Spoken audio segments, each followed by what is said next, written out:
Cabinet के साथियों के सुझाव के बाद उसका अंतिम रूप दिया जाएगा।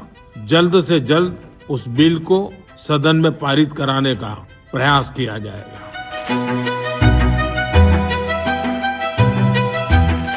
धर्मेंद्र प्रधान का इस्तीफा ले लीजिए। अगर आप धर्मेंद्र प्रधान का इस्तीफा नहीं लेंगे तो ये जो देश भर में युवा सड़कों पर उतरे हैं ना, वो आपका इस्तीफा मांगना शुरू कर देंगे। तो एकूणच भडकलेली माथी आणि त्याहीपेक्षा सुद्धा भरकटवलेलं आंदोलन हाच आजच्या दिवसाचा मथळा आहे असं म्हणता येईल।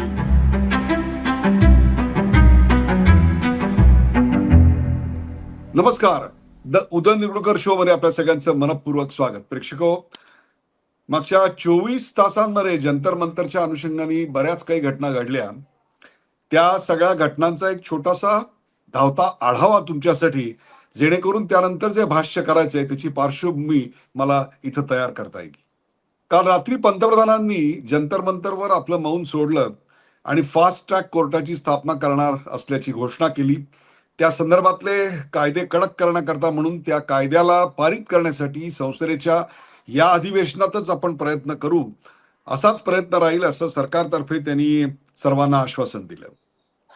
सोनम वांगचुक यांनी अखेर 26 दिवसानंतर आपलं उपोषण सोडलं आणि ते उपोषण सोडताना मंत्री जितेंद्र सिंग आणि जे.पी. नड्डा हे स्वतः दस्तूरखुद्द हजर होते आणि त्यावेळेला त्यांनी सर्वांना शांततेचं आवाहन केलं। त्याचबरोबर जे असामाजिक तत्व आहेत, अँटी नॅशनल लोक आहेत, त्यांच्या हातात हे आंदोलन जाऊ नये आणि त्यातून हिंसा वाढीला लागू नये याकरता त्यांनी कळकळीचं आवाहन देखील केलं।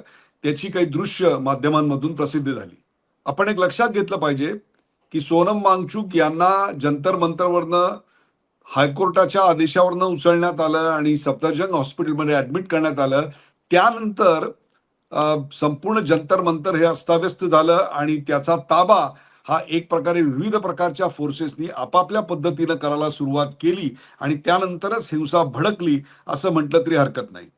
अख्ख्या दिवसामध्ये जंतर मंतरवरील आंदोलकांना, त्यांच्या नेत्यांना सरकारने वारंवार अपील केलं, या बसा बोलूया अशा आव्हानाला स्पष्ट शब्दात जंतर मंतरवरच्या नेत्यांनी नकार दिला।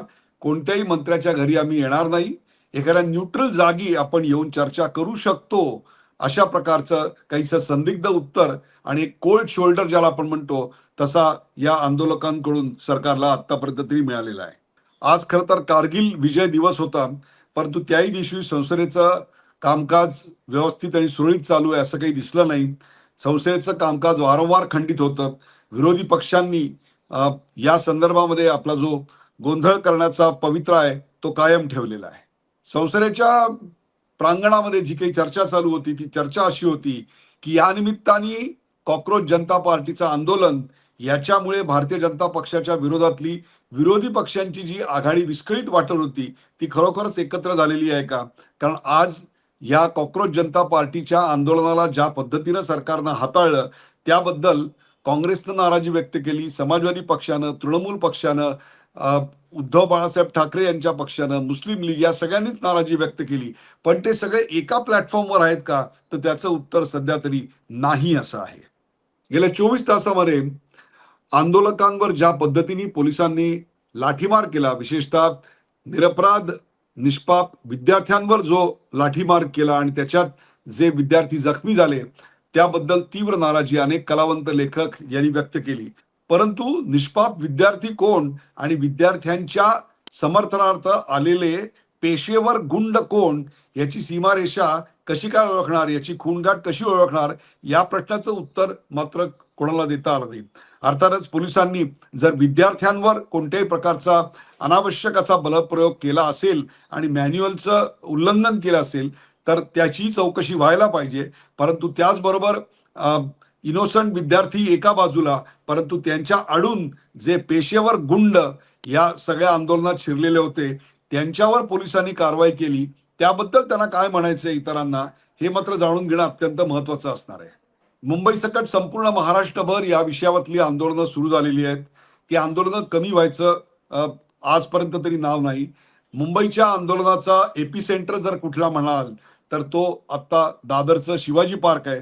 त्या शिवाजी पार्कमध्ये आंदोलनं खूप मोठ्या प्रमाणात सुरू झाली, विद्यार्थी खूप मोठ्या प्रमाणात जमले आणि पोलीस बलप्रयोग करायला लागले।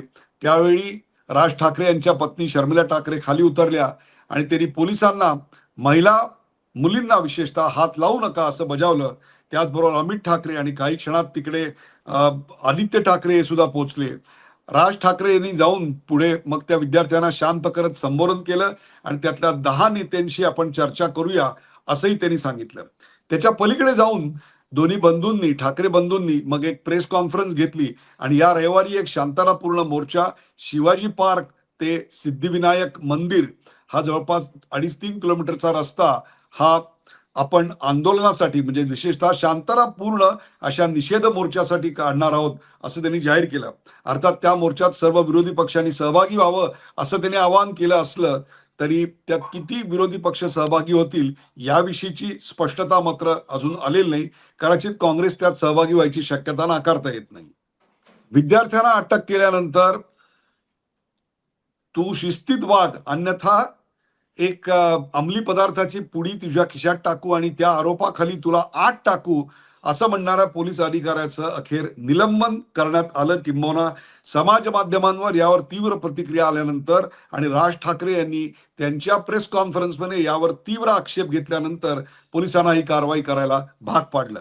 घर पे इधर वापिस अगर किधर मिला नहीं नहीं नहीं तो नहीं फिर मेरे साथ बेकार आदमी नहीं बिल्कुल नहीं बिल्कुल मैं डायरेक्ट 50-50 ग्राम पाउडर डाल देगा किधर में। अरे नहीं नहीं हाँ, नहीं फिर गया क्या, जिंदगी गया।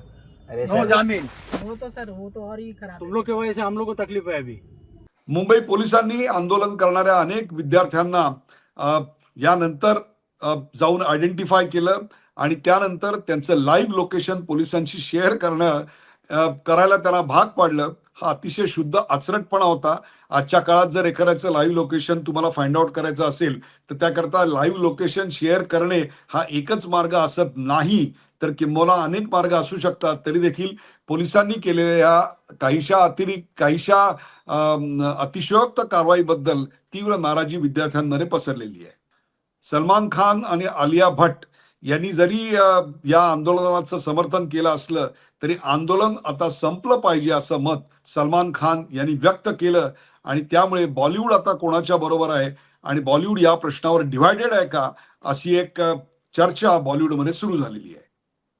सर्वात महत्वाचं म्हणजे सोनम वांगचुक यांच्या पत्नी गीतांजली सोनम वांगचुक यांनी उपोषण सोडल्यानंतर एक महत्वाचं निवेदन दिलं आणि त्याच्यामध्ये राहुल गांधी यांनी पंतप्रधानांच्या निवासस्थानासमोर जे आंदोलन केलं, जे धरणं धरलं त्याबद्दल तीव्र आक्षेप घेतला, नाराजी व्यक्त केली आणि एकूणच हा सगळा प्रकार दांभिक आणि अप्रामाणिक होता अशी जहरी टीका देखील त्यांनी केलेली आहे. अर्थात हे सर्व करताना त्यांनी भारतीय जनता पक्षावर देखील टीका केली. भारतीय जनता पक्ष हा हिंदूंचा पक्ष नाही आणि राष्ट्रीय विचारांचा तर मुळीच नाही अशी टीका देखील त्यांनी यावेळेला केलेली आहे. पंतप्रधानांनी फास्ट ट्रॅक कोर्टची जरी घोषणा केली असली तरी तो मार्ग इतका सोपा नाही. आजपर्यंत जवळपास 150हून अधिक घटना मागच्या 10 वर्षात पेपर फुटीच्या झाल्या, परंतु त्यात केवळ 2 ते 5 इतक्या कमी केसेसमध्ये दोषींवर कारवाई झाली अथवा त्यांना जेल किंवा इतर काही गोष्टी घडल्या.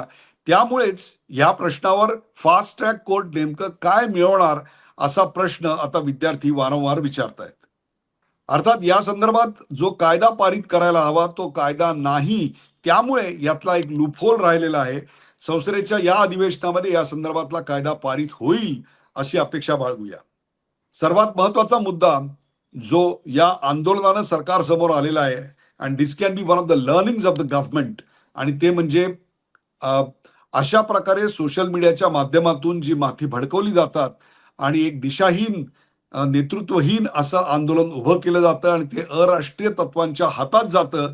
म्हणून युवकांच्या मनातला हा जो अँगर आहे आणि सोशल मीडियाचा इन्फ्लुएन्स आहे त्याला कसं डील करायचं, त्याबद्दल काय सरकारचा रवैया असला पाहिजे, सरकारची काय वागणूक असली पाहिजे याबद्दल सरकारमध्ये सध्या मंथन सुरू आहे.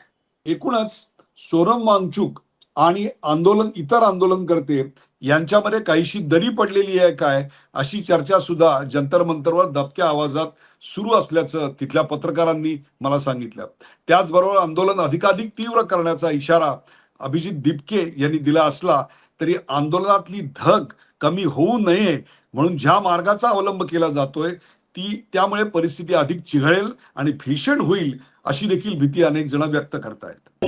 धर्मेंद्र प्रधान का इस्तीफा ले लीजिए. अगर आप धर्मेंद्र प्रधान का इस्तीफा नहीं लेंगे तो ये जो देश भर में युवा सड़कों पर उतरे हैं ना, वो आपका इस्तीफा मांगना शुरू कर देंगे. ते एकूणच भडकलेली माथी आणि त्याहीपेक्षा सुद्धा भरकटवलेलं आंदोलन हाच आजच्या दिवसाचा मथळा आहे असं म्हणता येईल. आज काही विशेष घडलं नसलं तरी विशेष कोणत्याही क्षणी काही घडू शकतं अशी स्फोटक परिस्थिती आजही संसदेतल्या जवळच्या सगळ्या मार्गांवर, जंतर मंतरवर आणि भारतातल्या अनेक प्रमुख शहरांमधल्या प्रमुख ठिकाणांवर आहे. ही वस्तुस्थिती आहे. आजच्या दिवसाचा हा लेखाजोखा प्रेक्षक मी आपल्या समोर मांडला. तो आपल्याला कसा वाटला ते आपल्या कॉमेंट बॉक्समध्ये जरूर कळवा. शेअर करा, सबस्क्राईब करा, लाईक करा. पाहायला विसरू नका द उदय निरुडकर शो.